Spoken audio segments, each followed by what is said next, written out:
J'ai 28 ans et j'ai passé les 3 dernières années à reconstruire ma vie après avoir découvert une vérité si dévastatrice sur ma famille qu'elle a brisé tout ce que je croyais savoir sur l'amour, la justice et les gens qui étaient censés me protéger.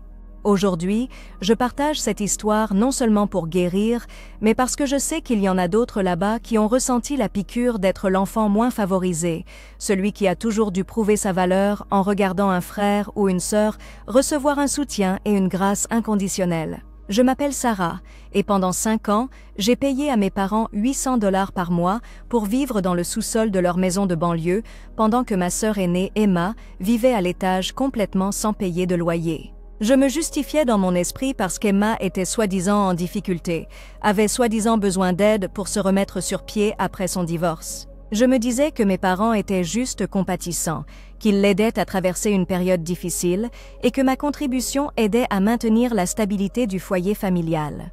J'avais tout faux. L'histoire que je m'apprête à vous raconter implique de la manipulation financière, du favoritisme systématique et un secret de famille si profond que quand je l'ai finalement découvert, tout a pris sens de la façon la plus déchirante possible. Si vous avez déjà eu l'impression d'être le bouc émissaire de la famille, celui qui doit toujours être reconnaissant pour les miettes en regardant les autres festoyer, cette histoire pourrait vous sembler familière. Et si vous vous êtes déjà demandé si vos sentiments d'être traité injustement étaient valides, je veux que vous sachiez que parfois ils le sont absolument. Laissez-moi vous ramener là où tout a commencé, parce que comprendre les fondations du dysfonctionnement de ma famille est crucial pour comprendre comment ils ont pu me manipuler si longtemps. J'ai grandi dans ce qui semblait être une famille de classe moyenne typique dans l'Ohio. Mon père travaillait comme directeur régional pour une entreprise manufacturière et ma mère était assistante administrative à temps partiel dans une église locale. Emma, 3 ans de plus que moi, a toujours été l'enfant chéri. Elle était extravertie, socialement confiante et avait une façon de charmer tout le monde autour d'elle. J'étais plus discrète, plus studieuse et ce que ma famille aimait appeler trop sensible.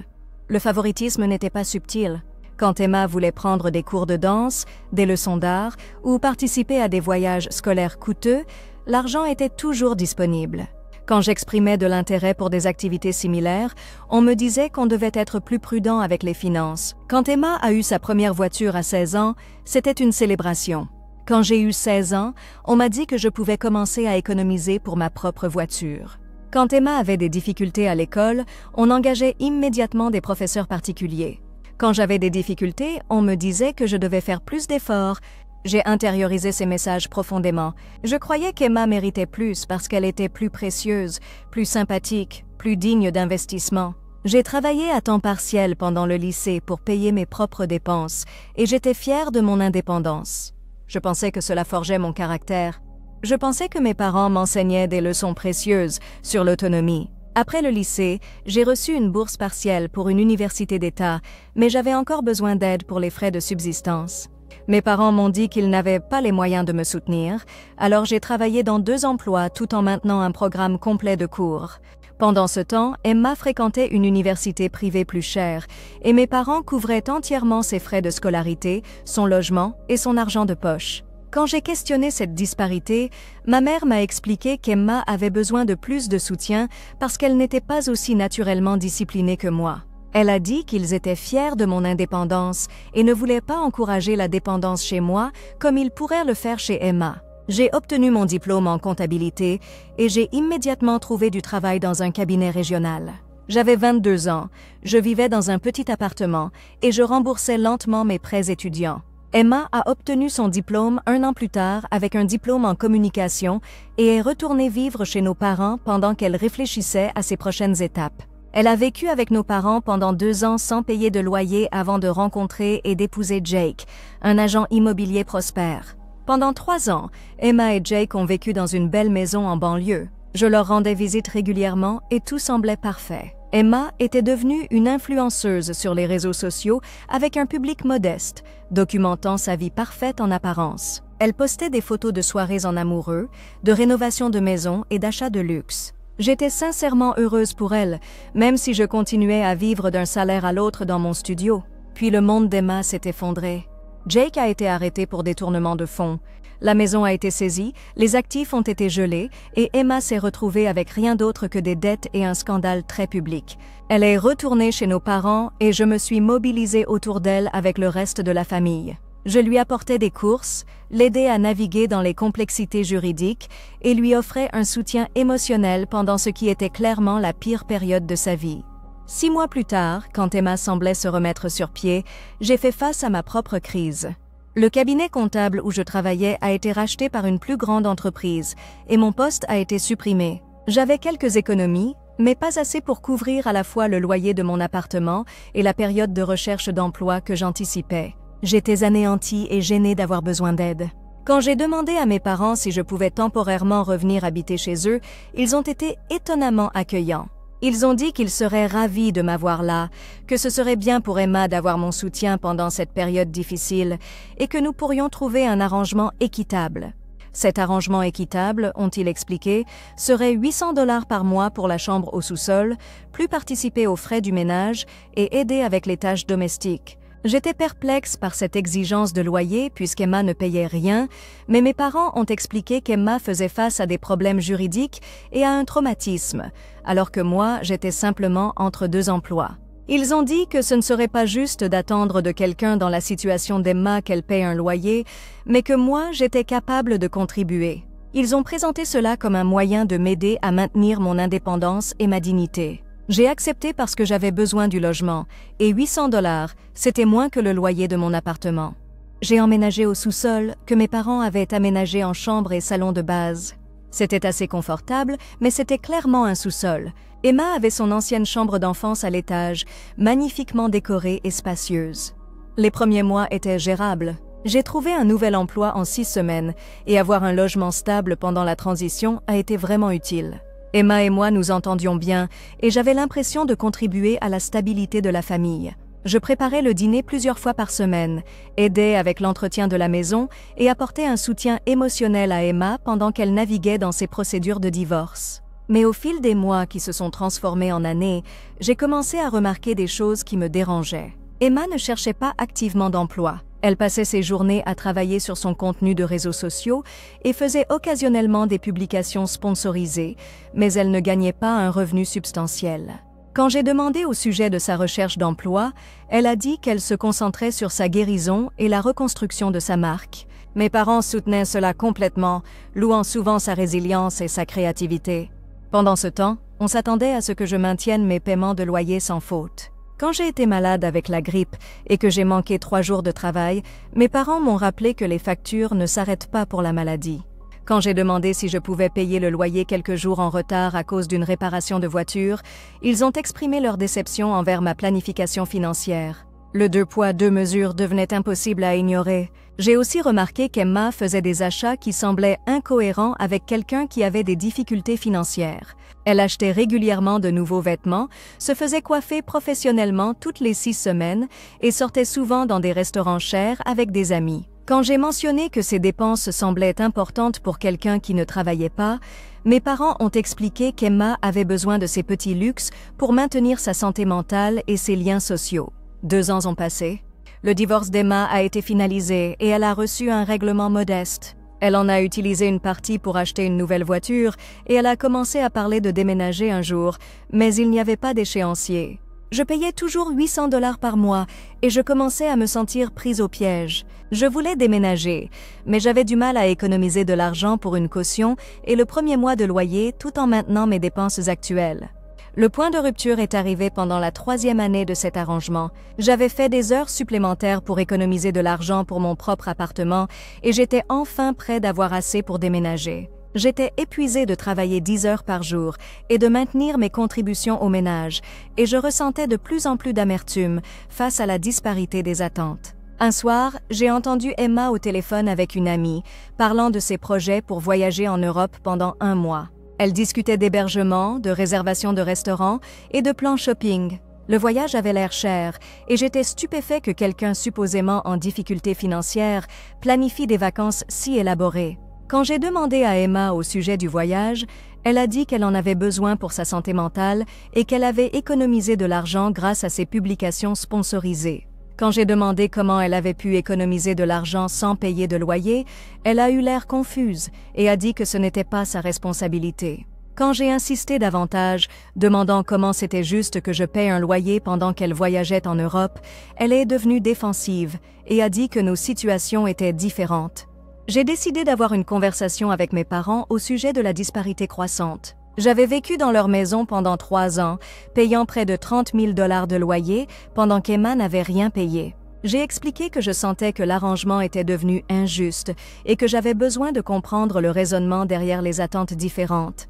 La réponse de mes parents était dédaigneuse et frustrante. Ils ont dit qu'Emma guérissait encore de son traumatisme et que comparer nos situations était inapproprié. Ils m'ont expliqué que je bénéficiais d'un loyer en dessous du marché et que je devrais être reconnaissant de leur aide. Ils ont dit que la guérison d'Emma était plus importante que ce que je percevais comme de l'équité. J'ai quitté cette conversation en me sentant manipulée et confus. J'ai commencé à me demander si j'étais déraisonnable, si mes sentiments d'injustice étaient valides, si j'étais égoïste de vouloir un traitement égal. J'ai commencé à faire des recherches sur la dynamique familiale et le favoritisme, essayant de comprendre si mes perceptions étaient exactes. Ce que j'ai découvert était à la fois validant et déchirant. Je vivais dans un système familial où j'étais l'enfant responsable désigné, censé être autonome et reconnaissant, tandis qu'Emma était l'enfant vulnérable désigné, méritant protection et soutien. Ces rôles n'étaient pas basés sur des besoins ou capacités réelles, mais sur une dynamique familiale établie qui avait été renforcée pendant des décennies. J'ai commencé à documenter soigneusement la disparité financière. Sur 3 ans, j'avais payé 24 000 $ de loyer, plus des milliers de dollars de plus en frais domestiques, courses et services publics. Emma n'avait rien contribué financièrement tout en vivant sans payer de loyer, recevant un soutien émotionnel et étant exemptée des responsabilités domestiques. Mais la documentation a révélé quelque chose d'encore plus troublant. J'ai commencé à suivre les dépenses d'Emma en me basant sur ses publications sur les réseaux sociaux et ses conversations décontractées. Ses virées shopping, ses visites au restaurant, ses rendez-vous beauté et ses projets de voyage suggéraient qu'elle dépensait considérablement plus d'argent que moi, malgré ses prétentions de difficultés financières. J'ai commencé à soupçonner la source des revenus d'Emma. Ses publications sponsorisées étaient peu fréquentes et généralement payaient des montants modestes. Son règlement de divorce avait été limité. Pourtant, elle menait un style de vie qui suggérait un revenu disponible substantiel. La vérité a éclaté de la façon la plus inattendue. J'aidais mes parents à organiser leurs documents financiers pour la préparation des impôts quand j'ai découvert des relevés bancaires qui ont tout changé. Il y avait des virements mensuels du compte de mes parents vers le compte d'Emma d'un montant de 1 000 $. Les virements se faisaient depuis les 3 années entières où j'avais payé un loyer. J'étais assis dans le bureau de mes parents, tenant des relevés bancaires qui prouvaient que mes parents donnaient à Emma 1 000 $ par mois, tout en me faisant payer 800 $ par mois. Ils ne la laissaient pas seulement vivre sans payer de loyer. Ils subventionnaient activement son style de vie avec mes paiements de loyer plus 200 $ supplémentaires de leurs propres économies. Les calculs étaient ahurissants. En 3 ans, Emma avait reçu 36 000 $ en versement direct de nos parents, plus le logement gratuit, les charges et la nourriture. J'avais payé 24 000 $ de loyer et contribué des milliers de dollars supplémentaires aux frais du foyer. L'écart financier total dépassait 60 000 $. J'ai confronté mes parents avec les relevés bancaires ce soir-là. Je leur ai demandé d'expliquer les virements mensuels à Emma alors que je payais un loyer. Mes parents étaient visiblement choqués que j'ai découvert leur arrangement, mais leur réponse fut encore plus choquante que leur tromperie.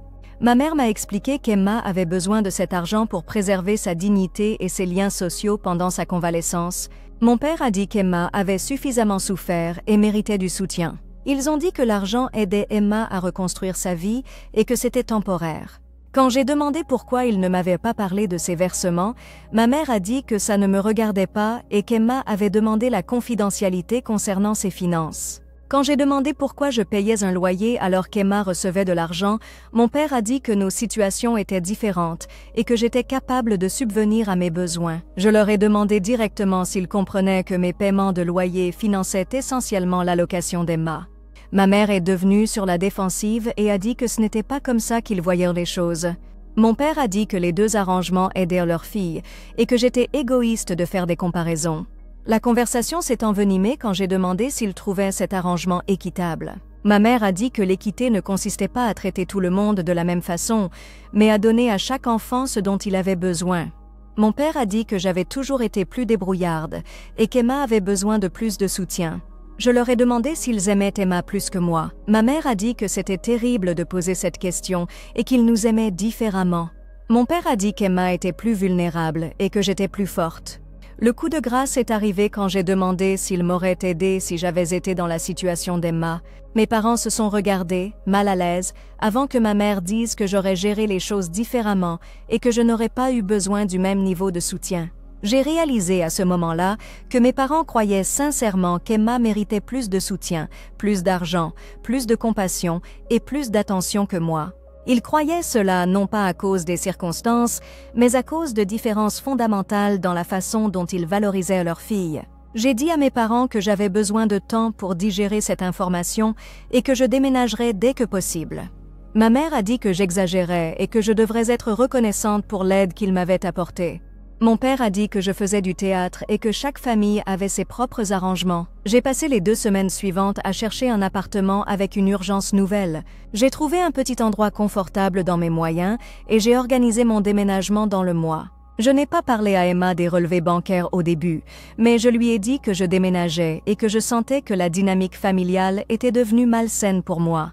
La réaction d'Emma était révélatrice. Elle a dit qu'elle était désolée que je me sente comme ça, mais qu'elle ne comprenait pas pourquoi j'en faisais tout un plat à propos du loyer. Elle a dit que j'avais choisi de vivre là et que personne ne m'avait forcé à payer quoi que ce soit. Elle a dit qu'elle était reconnaissante pour l'aide de nos parents et que je devrais l'être aussi.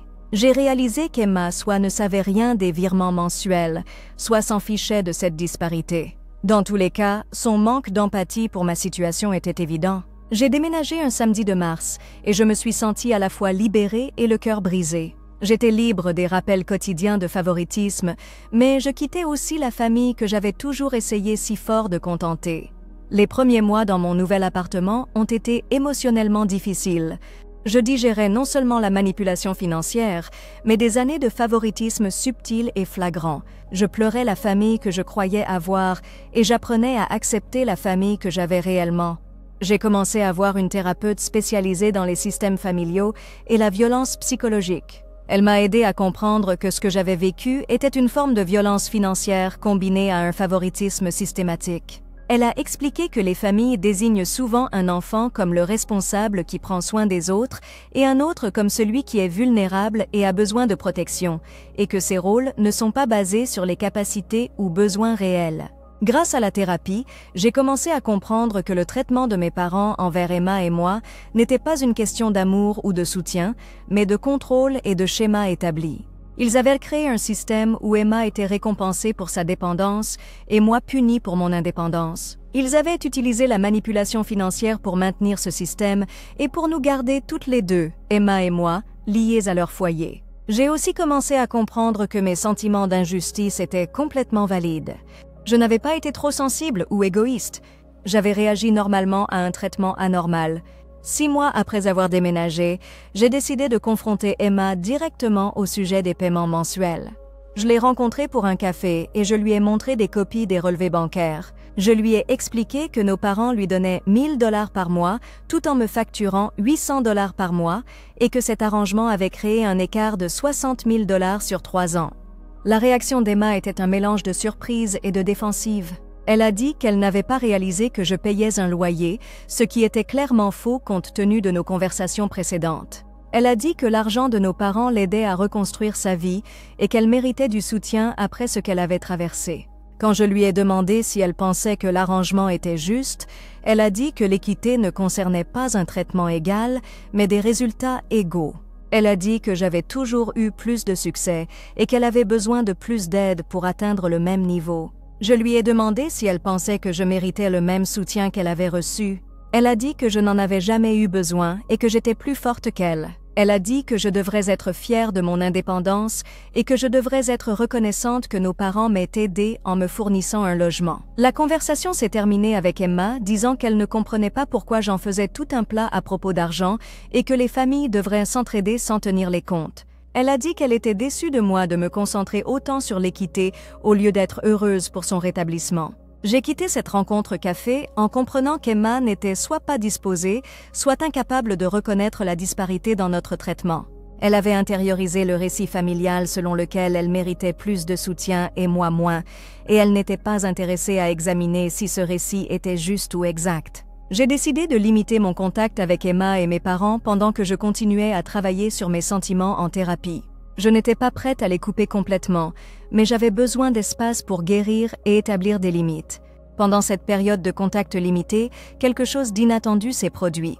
J'ai reçu une promotion au travail qui venait avec une augmentation de salaire substantielle et des responsabilités supplémentaires. J'ai été reconnue pour mes compétences analytiques, mon attention aux détails et ma capacité à résoudre des problèmes complexes. Mon superviseur m'a dit que j'étais considérée pour un programme de développement de leadership qui pourrait mener à des postes sur la voie du partenariat. À peu près au même moment, j'ai lancé une entreprise parallèle offrant des services de tenue de livres aux petites entreprises. Mon expérience en comptabilité et mes compétences organisationnelles m'ont naturellement prédisposée à ce travail et j'ai rapidement développé une clientèle. Ce revenu supplémentaire m'a permis d'économiser de l'argent pour la première fois depuis des années. J'ai aussi commencé à investir en moi-même d'une façon que je n'avais jamais pu faire auparavant. J'ai suivi des formations de développement professionnel, rejoint des groupes de réseautage et commencé à tisser des liens avec d'autres professionnels de mon domaine. Je découvrais des aspects de ma personnalité qui avaient été étouffés par des années de dysfonctionnement familial. Le contraste entre ma réussite grandissante et la perception que ma famille avait de moi devenait encore plus frappant. Je m'épanouissais professionnellement et personnellement, tandis qu'Emma vivait toujours chez nos parents et recevait un soutien financier. Pourtant, ma famille continuait de traiter Emma comme la réussite de la famille et moi comme celle qui devait être reconnaissante de leur aide.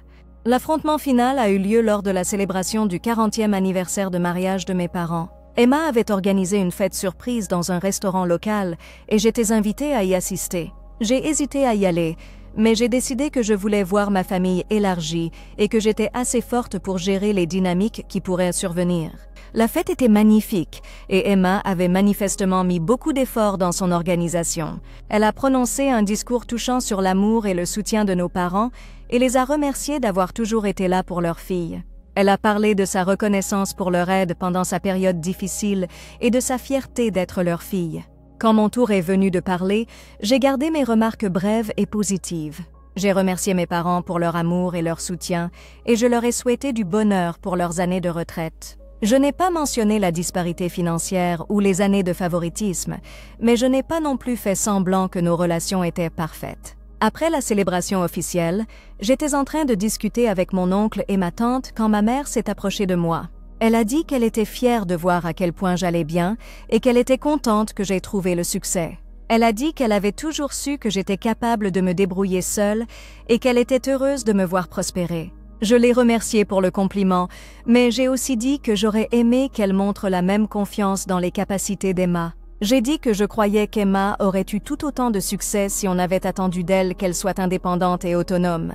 La réponse de ma mère a été immédiate et défensive. Elle a dit qu'Emma était différente de moi et qu'elle avait eu besoin de plus de soutien. Elle a dit que j'avais toujours été plus forte et qu'Emma avait été plus vulnérable. Elle a dit que les bons parents donnent à leurs enfants ce dont ils ont besoin, pas ce qu'ils veulent. J'ai dit à ma mère que je comprenais son point de vue, mais que j'étais en désaccord avec son évaluation. J'ai dit qu'Emma avait été tout aussi capable que moi, mais qu'on l'avait encouragée à rester dépendante alors qu'on m'avait forcée à être indépendante. J'ai dit que cette différence de traitement ne s'était pas basée sur nos besoins ou capacités réelles, mais sur des schémas établis qui avaient été renforcés pendant des années. Ma mère a visiblement été contrariée et a dit que j'étais injuste et ingrate. Elle a dit qu'elle et mon père avaient toujours fait de leur mieux pour leurs deux filles et que je réécrivais l'histoire pour me faire passer pour une victime. J'ai dit à ma mère que je n'essayais pas de faire de qui que ce soit un méchant, mais que j'avais besoin qu'elle comprenne que ses meilleures intentions avaient causé de vrais dégâts. J'ai dit que j'avais passé des années à croire que j'étais moins précieuse qu'Emma et que cette croyance avait affecté mon estime de moi et mes relations. La conversation a été interrompue quand Emma nous a rejointes.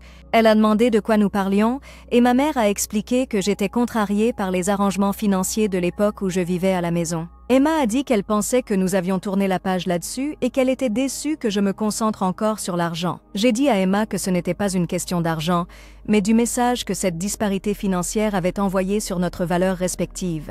J'ai dit que j'avais passé des années à croire que je méritais moins de soutien et d'amour, et que cette croyance avait été renforcée par les actions de nos parents.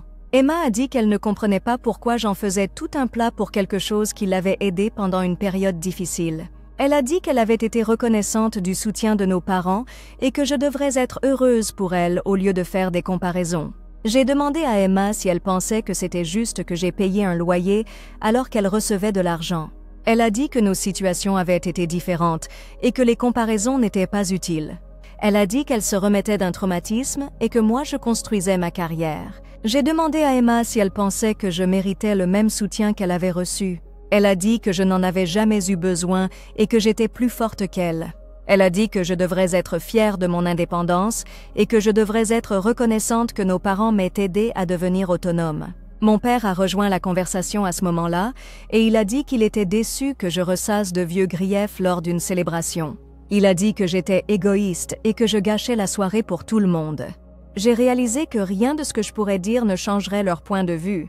Ils avaient créé un récit où Emma était l'enfant vulnérable qui méritait du soutien et moi l'enfant forte qui devrait être reconnaissante d'avoir l'opportunité d'être indépendante. Ils n'étaient pas intéressés à examiner si ce récit était juste ou exact. J'ai dit à ma famille que je les aimais, mais que j'avais besoin d'établir des limites sur ce que j'accepterais ou n'accepterais pas dans nos relations. J'ai dit que je ne participerais plus aux conversations où mes sentiments étaient balayés ou où on attendait de moi que je sois reconnaissante pour un traitement inégal.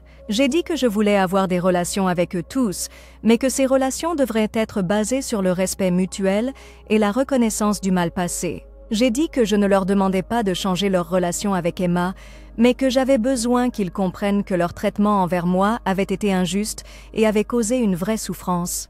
Ma mère a dit qu'elle ne comprenait pas pourquoi je faisais de telles exigences et que j'étais déraisonnable. Mon père a dit que j'étais dramatique et que je devrais simplement être reconnaissante pour le soutien qu'il m'avait donné. Emma a dit qu'elle était déçue de moi d'avoir fait de cette soirée le moment de mes plaintes. J'ai quitté la fête tôt et je me sentais à la fois triste et soulagée. J'étais triste que ma famille ne puisse pas ou ne veuille pas reconnaître le mal qu'elle avait causé, mais j'étais soulagée d'avoir enfin dit ma vérité et établi des limites claires. Au cours des mois suivants, j'ai maintenu un contact limité avec ma famille. Je répondais aux messages et aux appels, mais je n'initialisais pas le contact et je ne participais pas aux rassemblements familiaux. Je travaillais sur ma guérison et construisais une vie qui n'était pas définie par les dysfonctionnements de ma famille.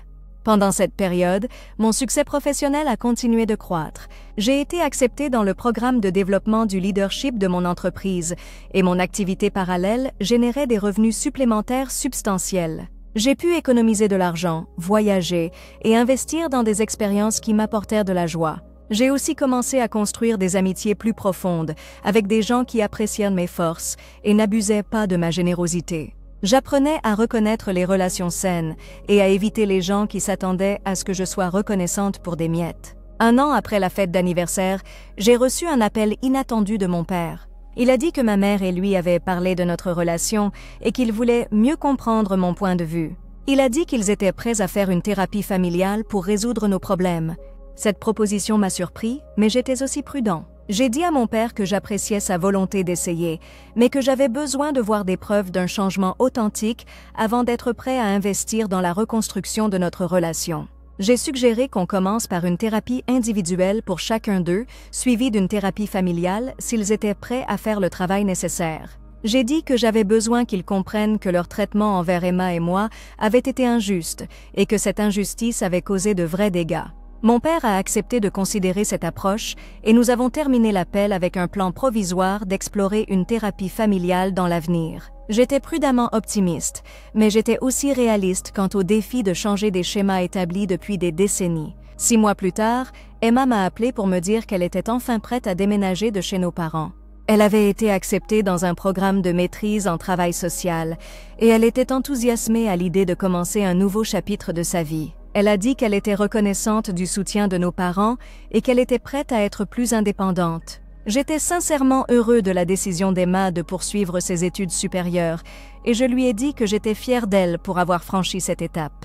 Je lui ai aussi dit que j'espérais qu'elle réussirait dans son programme et que j'avais hâte de la voir développer sa propre indépendance. Emma a demandé si je serais prêt à l'aider à déménager et à lui fournir un soutien émotionnel pendant sa transition. Je lui ai dit que je serais heureux d'aider, mais que j'avais besoin qu'elle reconnaisse que le traitement que nous avions reçu de nos parents avait été injuste et que cette injustice avait affecté notre relation. Emma a dit qu'elle comprenait que je me sentais blessée et qu'elle était désolée pour toute douleur que j'avais vécue. Elle a dit qu'elle était prête à travailler sur notre relation et qu'elle voulait mieux comprendre ma perspective. J'ai dit à Emma que j'appréciais sa volonté d'écouter, mais que j'avais besoin de voir des preuves d'un changement authentique avant d'être prêt à investir dans la reconstruction de notre relation. J'ai dit que je ne lui demandais pas de changer sa relation avec nos parents, mais que j'avais besoin qu'elle comprenne que leur traitement envers moi avait été injuste. Emma a dit qu'elle était prête à essayer, et nous avons convenu de commencer par de petites étapes. Nous avons commencé à avoir des rendez-vous café toutes les quelques semaines, et Emma a fait un effort pour écouter ma perspective sans devenir défensive. Elle a aussi commencé à reconnaître que le traitement de nos parents envers nous avait été différent, même si elle ne comprenait pas entièrement pourquoi c'était problématique. Pendant ce temps, mes parents ont commencé une thérapie individuelle et ils ont commencé à comprendre comment leur favoritisme avait affecté Emma et moi. Ils ont commencé à reconnaître que leur traitement envers nous avait été injuste et qu'ils avaient créé un système où Emma était récompensée pour sa dépendance et où j'étais punie pour mon indépendance. Le processus de guérison a été lent et difficile, mais il était aussi sincèrement significatif. Mes parents ont commencé à comprendre que leurs bonnes intentions avaient causé de véritables blessures et ils ont commencé à changer leur façon d'interagir avec Emma et moi. Ils ont arrêté de prendre des décisions financières qui favorisaient Emma et ils ont commencé à nous traiter de manière plus égale dans leurs attentes et leur soutien. Ils ont aussi commencé à reconnaître mes réussites et à exprimer leur fierté pour mon indépendance plutôt que de la tenir pour acquise. Plus important encore, ils ont commencé à comprendre que l'amour ne consiste pas à donner à chaque enfant ce qu'on pense qu'il a besoin, mais à traiter chaque enfant avec un respect et une considération égaux. Ils ont commencé à voir que leur favoritisme était basé sur leurs propres préjugés et suppositions, pas sur les capacités ou besoins réels d'Emma et moi. Aujourd'hui, 3 ans après avoir quitté la maison de mes parents, j'ai une carrière réussie, une entreprise prospère et des relations saines avec des personnes qui apprécient mes forces. J'ai appris à reconnaître ma propre valeur et à exiger un traitement qui reflète cette valeur. Ma relation avec ma famille s'est améliorée, mais c'est encore un travail en cours. Mes parents essaient sincèrement de changer leurs habitudes et Emma apprend à être plus indépendante. Nous avons des séances de thérapie familiale régulières et nous reconstruisons lentement la confiance et le respect. J'ai aussi appris à établir des limites qui protègent mon bien-être émotionnel. Je ne participe pas aux conversations où mes sentiments sont écartés et je n'accepte pas un traitement qui me fait me sentir moins valorisée qu'Emma. J'ai appris que les relations saines nécessitent un respect mutuel et que l'amour ne concerne pas le sacrifice ou la gratitude, mais l'attention et la considération sincère. La leçon la plus importante que j'ai apprise, c'est que ma valeur n'est pas déterminée par le traitement que me donne ma famille. Je suis précieuse et mérite l'amour et le respect, peu importe si ma famille reconnaît cette valeur ou pas. J'ai appris à valider mes propres expériences et à faire confiance à mes propres perceptions, même quand d'autres essaient de me convaincre que je suis trop sensible ou irréaliste. Si vous regardez cette vidéo et que vous vous reconnaissez dans mon histoire, je veux que vous sachiez que vos sentiments sont valides. Si tu as été l'enfant responsable à qui on demandait d'être reconnaissant pour moins, si tu as été celui qui a toujours dû prouver sa valeur en regardant un frère ou une sœur recevoir un soutien inconditionnel, si on t'a dit que ton désir d'équité était égoïste ou irréaliste, je veux que tu saches que tu n'es pas seul. Tu mérites d'être traité avec le même amour et le même respect que reçoivent tes frères et sœurs. Tu mérites que tes réussites soient célébrées et tes difficultés reconnues. Tu mérites qu'on entende ta voix et qu'on valide tes sentiments. Tu mérites d'être valorisé pour qui tu es, pas pour ce que tu peux apporter ou le peu dont tu as besoin. Établir des limites avec les membres de la famille est difficile, mais c'est nécessaire pour ta santé émotionnelle et ton bien-être. Tu peux aimer ta famille tout en exigeant un traitement équitable. Tu peux être reconnaissant pour le soutien que tu as reçu, tout en reconnaissant que tu méritais davantage. Tu peux œuvrer vers la guérison et la réconciliation tout en te protégeant de nouveaux préjudices. Rappelle-toi que la guérison est un processus, pas une destination. Il y aura des revers et des déceptions, mais il y aura aussi des moments de connexion authentique et de croissance. Le plus important, c'est que tu refuses d'accepter un traitement qui te fait sentir moins précieux que tu ne l'es.